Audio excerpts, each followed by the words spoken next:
This is the third video in a series on how to do a cybersecurity risk assessment and forms part of the first stage of the GRC lifecycle, assess risk.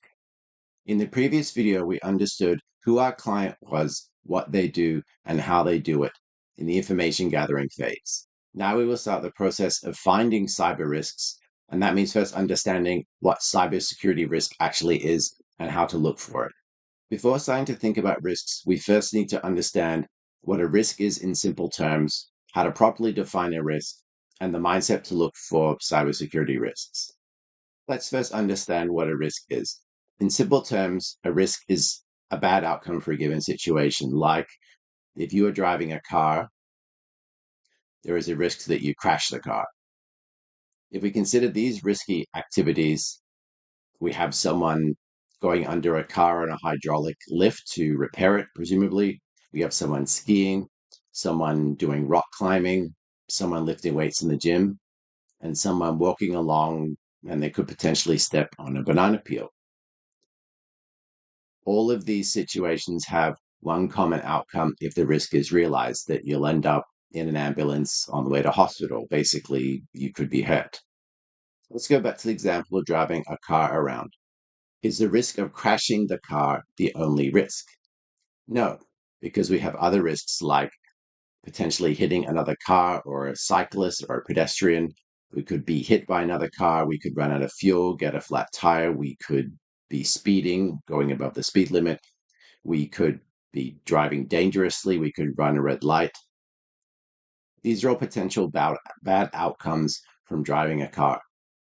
Now, what actually leads to these risks that are similar yet different is that they all are related to different circumstances around driving a car. For example, if you drive with other cars on the road, there's a risk that you hit them or they hit you. But if you're driving down a highway and there are no traffic lights, there's no risk of running a red light because there are no traffic lights. Risks consist of building blocks derived from the circumstances. In more proper terms, a risk is a combination of a threat, which is the cause of an unwanted incident, a vulnerability, which is a weakness that may be exploited by a threat, and then we have one or more consequences, which are the impacts that result from a threat exploiting a vulnerability. This is the formal language that we use to describe risks. But for now, let's think in simple terms. First, we decide on what a risk is, such as the risk of having an accident. A threat is something that is encountered and causes a problem, and it's generally going to be a problem by itself. A vulnerability is something that makes the situation worse, the problem created by the threat, but by itself, it doesn't really do anything. Consequences are the bad things that happen if a threat is encountered alongside an associated vulnerability. If we take these risky activities from earlier, we identified personal injury as a consequence. So if we look at these different situations, we can imagine the person going underneath the car could be injured if the hydraulic lift had a malfunction and the car fell on top of them. The person skiing could have injury if they crash while skiing. The person rock climbing could fall off of the rock face. The person lifting weights could have the weights fall on them. The person walking along could step on the banana peel and slip over. All these situations could lead to personal injury.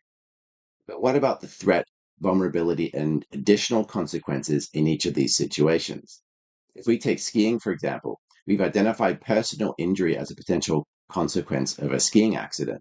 But what about the potential threat or problem that the skier encounters and a potential vulnerability or circumstance that makes this problem worse, and then additional consequences if there is a skiing accident? Try pausing the video and coming up with some potential answers yourself. So the threat or problem that we encounter could be a steep slope that we're going to try to ski down. The vulnerability or circumstance making it worse is the fact that we are a beginner skier, so we don't really know how to ski very well. It just makes all skiing a bit more risky, a bit more dangerous. And additional consequences could include embarrassment because we fall over and we feel silly, that we look silly. We might have a tough lesson because we get a bit of a whack. We're a bit sore, but we're not necessarily hurt. But we learn that maybe we shouldn't try to go down steep slopes if we're a beginner skier because we're going to probably crash. And we might also damage our skiing equipment if we have an accident. But what if you encounter a steep slope and you're not a beginner skier? Or what if you are a beginner skier but you do not encounter a steep slope? We could encounter a gentle slope as a beginner skier, which is obviously going to be a lot easier to ski down than a steep slope. So we can then adjust the consequences to fit this new situation, that we're probably not going to be injured if we have an accident on a gentle slope. We would probably still be embarrassed because we've fallen over, but we're not necessarily going to give ourselves a bit of a whack and be a bit bruised and sore, but otherwise okay. And we're probably not going to damage our skiing equipment, because if we do have an accident, it's just going to be a lot less serious because we're probably not going to be going very quickly because it's a gentle slope. So all the consequences have to be modified and essentially reduced because the situation is just a lot less risky, a lot less dangerous. So for the rock climbing example, we already identified personal injury as a potential consequence. So what about the threat that we encounter, the problem that we encounter, and the vulnerability or circumstance that makes the situation worse, and additional potential consequences of having an accident while rock climbing? Pause the video if you want to try and answer yourself. So we might encounter a smooth rock face, which is going to be a problem because it's going to be harder for us to get a grip. The vulnerability might be wet weather because it's going to be a bit more slippery when we're trying to get a grip on the rock face.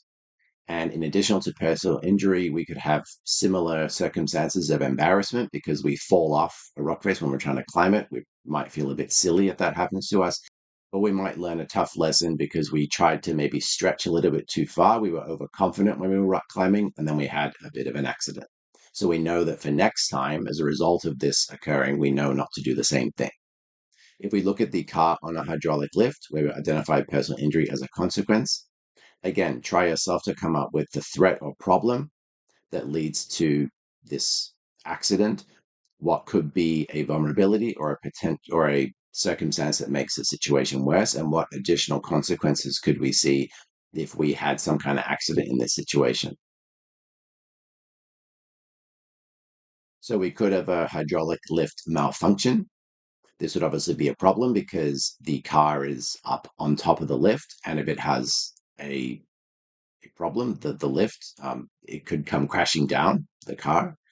The vulnerability could be that the lift is poorly maintained, so therefore the lift is probably more likely to have a problem. And in addition to personal injury, we could have damage to the car. We also could have damage to the actual lift.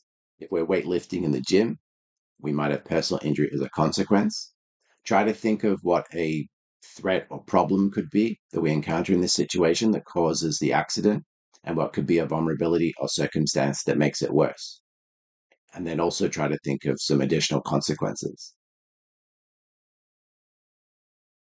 So we might encounter a weight that's too heavy that we try and lift, and this could be made worse because we have sweaty hands. So similar to the rock climbing, when something's wet, it will potentially be slippery and harder to grip.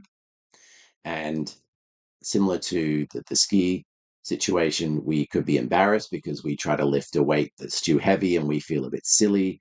We could have a minor injury. We could learn a tough lesson because we realize that we shouldn't be lifting weights that are that heavy. We could also damage the gym equipment. Okay, so then we've got this final situation where we have someone walking along with a banana peel in their path. So something might happen, some kind of accident that leads to personal injury. So try and come up with the threat or the problem that we encounter, the vulnerability or circumstance that makes it worse, and additional consequences. Okay, so the threat or problem that we encounter is a slippery banana peel. The vulnerability that makes the situation worse is that we're not paying attention. So there's a lower chance that we're going to see it and be able to avoid it. And similar consequences to before. It's going to be a bit silly if you slip over on a banana peel, so we might feel a bit embarrassed. We might learn the tough lesson of don't step on a banana peel, in addition to the one we identified for all these situations, personal injury. So a risk is a threat or problem that we encounter, and then we have a vulnerability or a weakness that makes the situation worse, and then we have consequences if the risk occurs. We can take these components and work out the remaining parts of a risk. Basically, the likelihood or chance of it occurring, the impact or how bad it is if it occurs, and if we combine those things together, we can then get the risk rating. So let's have another situation. Let's just say we're looking at the risk of a meteor landing on you. So we need to look at how likely is it, how bad would it be if it happened, and what would the overall danger rating be? Pause if you want to try and answer it yourself. So how likely is it? Extremely unlikely. How often do you look up at the sky when you walk out of your house and wonder if a meteor is going to land on you? It's just not something you ever really think about happening because it's extremely unlikely. How bad would it be if it happened? Extremely bad. Meteors move very quickly, and if they did hit you, there wouldn't be much left of you. So it's definitely not something that we want to have happen.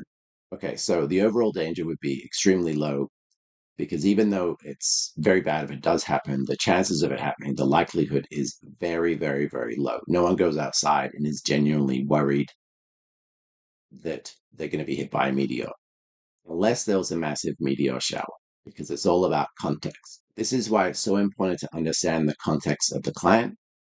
Context tells you what potential threats, vulnerabilities, and consequences there are and how they might interact. You then build a risk around a set of contextual elements, and then you derive the risk likelihood, impact, and the risk rating.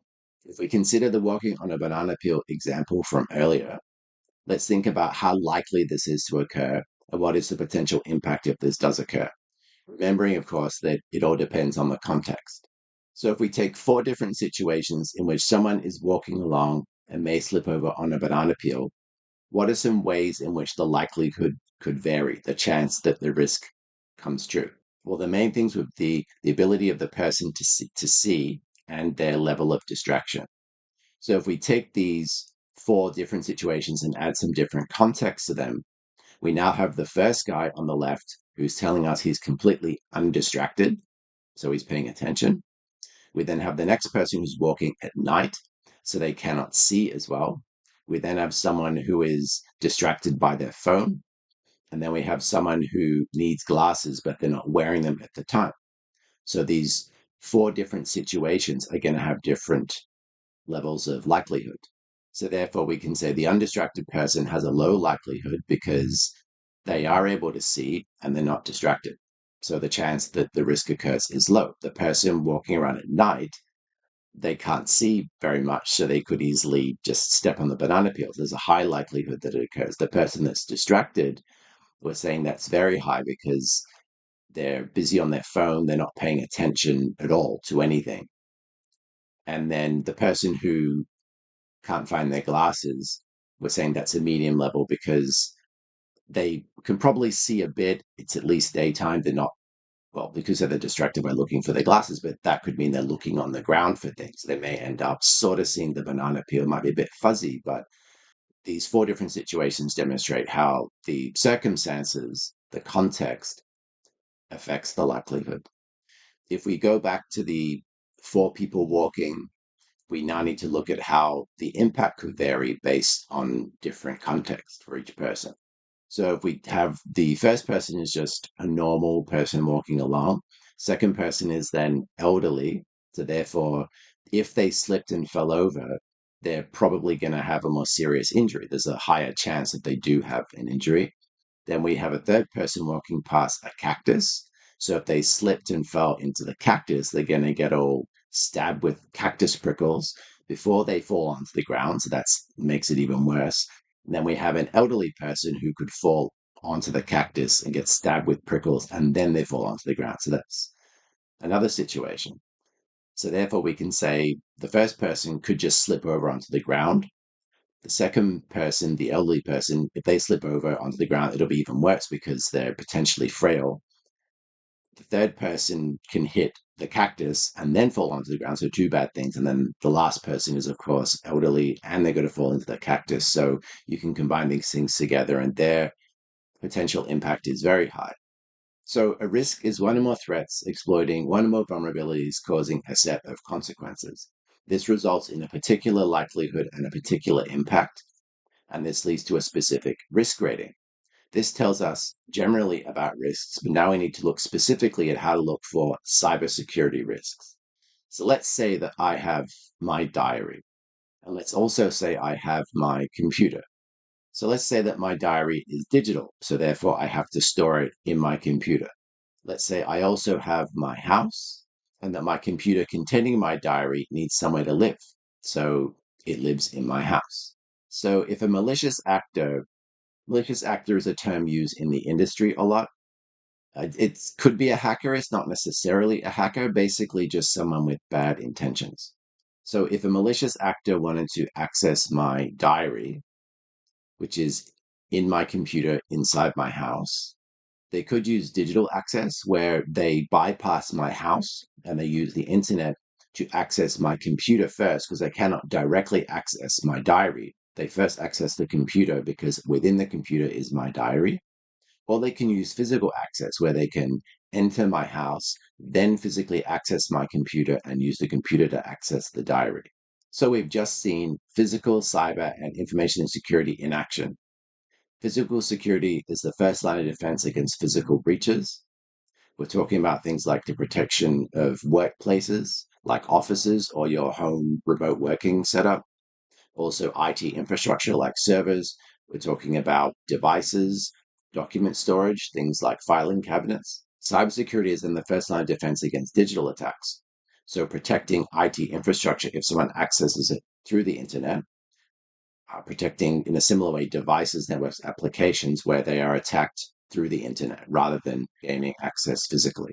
Information security is then an additional layer of defense against both digital and physical breaches because it protects both digital and physical information. People often think of hacking into computers and things, but if you have printed hard copies of sensitive information, you definitely need to protect that too by locking it away and restricting access to it. It's quite important to understand the difference between these three, especially cybersecurity and information security.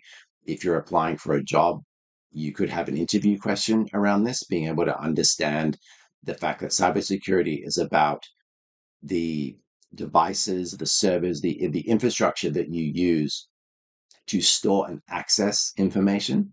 And information security is about the information itself. They are definitely two different things. They often overlap, as we'll see later, but they are two distinct things. So if we go back to the digital access example, cybersecurity protects my computer by stopping someone from using it. And information security then separately protects my diary within the computer by stopping someone accessing the information. Again, the device and the information are two different things. But in reality, there's a lot of overlap because it'd be silly to freely allow access to a device that stores information you're trying to protect. And if you're protecting a device or a server or something, it's likely there's something within that, some information within that that you're trying to protect as well. So the two often go hand in hand. But it's important to understand that they are different. And for physical access, obviously, this would be used to prevent access to my house in this example. But just like we looked at for digital access, it would be silly to have information you're trying to protect and you don't stop physical access to the information, or you have devices you're trying to protect and you don't stop physical access. Again, it's ultimately about different layers of protection because you don't protect one aspect and just leave the other one. If we then consider why someone would want access to my diary, they may want to reveal its contents, they may want to modify its contents, they may want to delete it.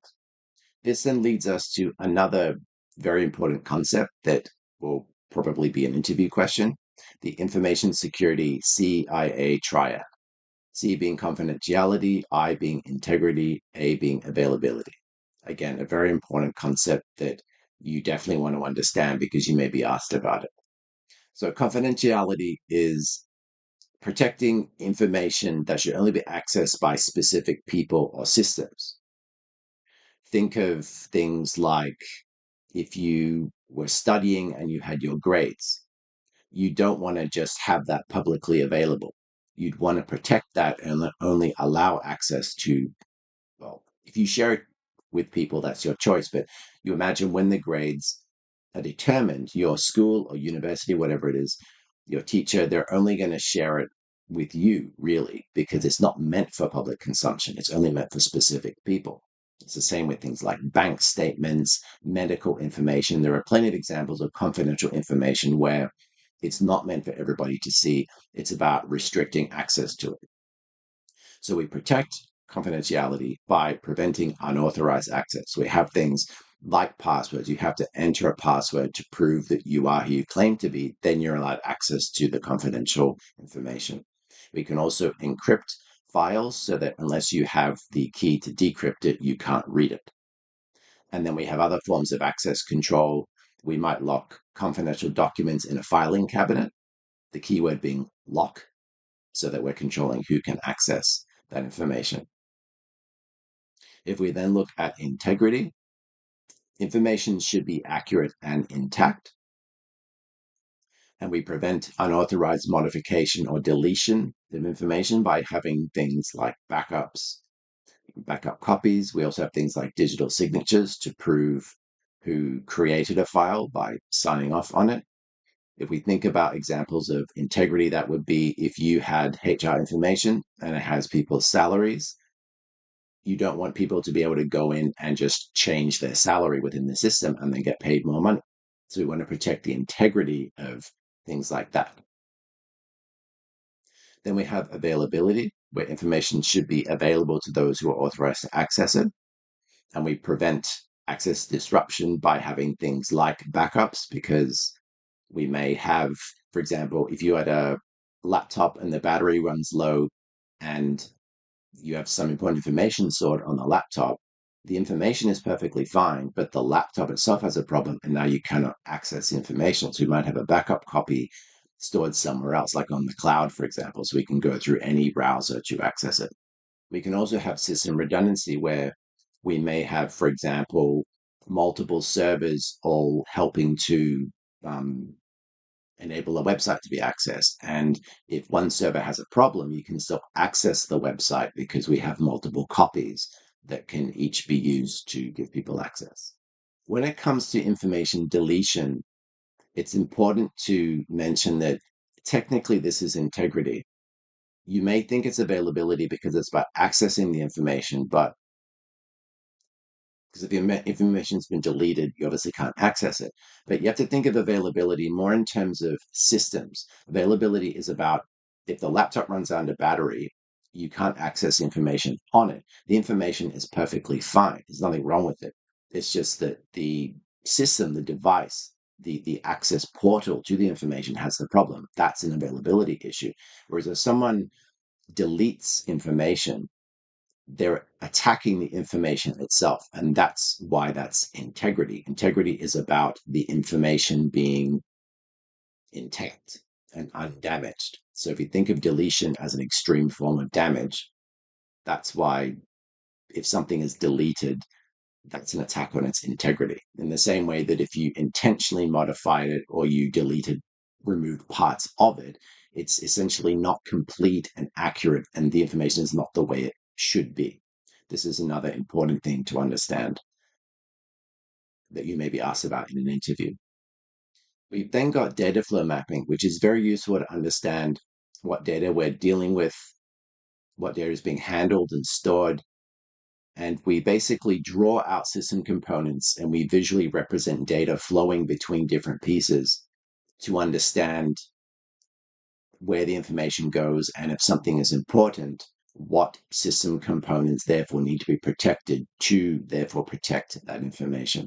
So if we take this simple scenario where we have an e-commerce web application hosted using an infrastructure as a service provider, customers access the web application to browse and order products and provide their personal information during the order process. The app stores its data in a database hosted by the same infrastructure provider. The app stores and retrieves customer information from a customer relationship management platform. The app receives product information and sends product orders to a supplier. And the email feature in the customer relationship management system is used to send product offer and delivery update emails to customers. So try sketching out the scenario described just before and make sure to include the different components that were mentioned and connect them together to show how they integrate. Include what information is being sent or received through the different connections between the components. Okay, so you might have come up with something like this, where we have customers who are interacting with my app, which is stored on infrastructure, along with an associated database that stores the app data. We then have the product supplier system where we're receiving product information from them and sending them orders. We then have customer information going to the customer relationship management system, which is then communicating with customers. So now try to apply the CIA triad to the diagram components and the data flow. What information do you see in this situation that could be confidential and therefore should be protected against unauthorized access? What information is worth protecting the integrity of to ensure the information is accurate and intact? And where can you see problems if a system component has an issue such that you are unable to access information handled or stored by that component? So if we look at confidentiality, when customers provide their information to our app as part of the order process, that would definitely be considered confidential. We also consider the order placed by the customer to be confidential because you don't necessarily want people to know all the different things that you're ordering online. What's not confidential is product information because this is displayed on our website. It is meant to be publicly available. So this is not confidential. Then between our app and the database, we're storing, you could say, commercially sensitive information. So we want to consider that to be confidential. We're then we're receiving product information from our supplier, and this would be, say, wholesale information. This is not publicly available. So we want to protect that. We're then sending our orders to the supplier. We don't necessarily want everyone to know what we're ordering. So we want that to be considered confidential and protect that. That same customer information is then being passed over to the customer relationship management system. And then the CRM is sending delivery updates to customers. Again, customers probably don't want aspects of their orders being broadcast publicly. So we consider that to be confidential. When it comes to product offers, that would be similar to product information. These are just offers that are going to, say, all the different customers. Like different customers are all receiving the same product updates, but individual customers are receiving their own delivery updates. So we do have to separate the information. Since we've identified the confidential information, we therefore need to look at these systems in orange where we need to make sure we have measures in place on those systems, such as encrypting information, to make sure we protect the confidential information, because the information generally cannot protect itself. So we have to make sure the system protects the information.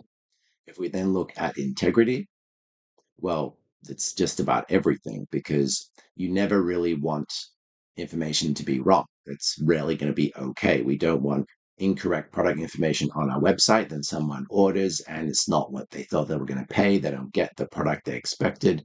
Obviously, we want their customer information to be correct. So it gets to the right address, for example. We want the order information to be correct. We want them to order the correct number of the correct thing, and they actually receive that. We then want to get the right information from the product supplier so that we're then correctly calculating our cost when we're publicly displaying our prices. When we order from the supplier, we want to make sure that order is correct. Our app wants to store correct data on the database. Then that same customer information needs to be correct when we send it to the CRM. The CRM needs to send out the correct product offers to customers because you don't want the offer to be wrong and the customer then places the wrong order. And we don't want to give them the wrong delivery update, so it comes on a different day than they expect. Then, similar to confidentiality, we need to look at which system components need information they handle or store to protect integrity. And lastly, we come to availability. As mentioned earlier, availability is specifically about systems. It's not about information at all. It's all about the systems, the devices, the networks, the things that allow you to access the information. These are the things that we're talking about with availability. So when we look at these components in green, well, it's basically everything because they're all important components. But if there was a problem with the supplier, we couldn't place orders with them. If there's a problem with our infrastructure, then our app wouldn't work. If there's a problem with the app, then nothing really happens. We can't receive orders from customers. We can't give them web pages to browse. If the database went down, then the app cannot function properly. And if the CRM went down, then we don't have access to our repository of customer information, in addition to not being able to email customers. So we've covered a lot in this video. We looked at risk components, the threat or problem that is the initial cause of a risk, a vulnerability that then makes the situation worse. We looked at consequences, the things that happen when the risk occurs. We looked at the risk likelihood, the chance that it would happen, the risk impact, how bad it would be if it happened. And then we combined together likelihood and impact to come up with an overall risk rating. We looked at physical security versus cybersecurity versus information security. We looked at the CIA triad, confidentiality, integrity, and availability. And then we looked at data flow mapping. Because that's a lot of information, I have summarized all these different concepts into a risk concepts guide, which you can download using a link in the video description. Okay, so we've now learned what cyber risk is and how to look for it. In the next video, we will start to apply this to cargo trail logistics. Let me know in the comments, can you think of a potential risk that might affect a company like Cargo Trail Logistics?